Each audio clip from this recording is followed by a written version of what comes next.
سلام ولاگ. امروز داریم شهرداری. های خب آپدیت ما یه شهرداری رسیدیم. همه دارن نگاه میکنن. این فکر کنم اگه فیلم گرفتی همه داشتن نگاه تو کرد.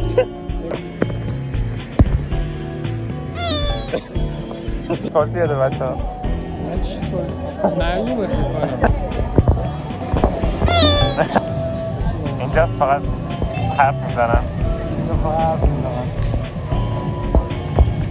آره دارم از آریان ولاگ میگیرم از این ساختمون داری میگی ببینم واقعا احتمال بهش خواستیش یوز دادم. آریان اونجا پر شد. اونجا پر شد. داری میگی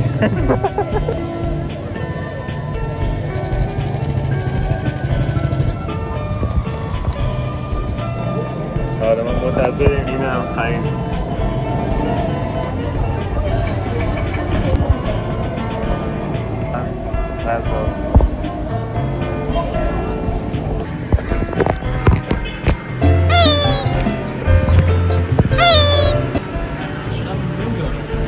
شماره 136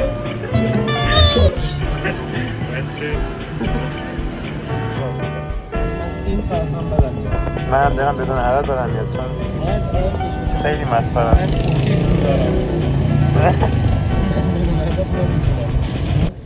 آینه. Why you're so blue? What's happened to you these days? من بینشون وایسم. نه گمج دیگه است. نه فقط مونی بدونم که بو کنم چطوره؟ بوی وانیل نمیده. بوی من؟ بوی میده بوی شیرین میده بوی وانیل نمیده.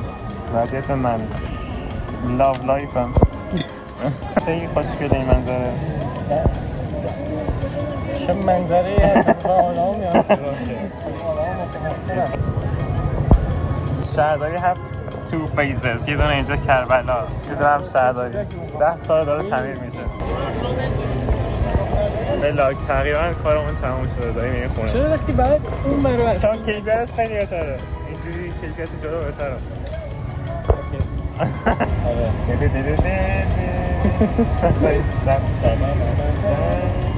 مرسی تا اینجا با هم همراه بودید. مرسی.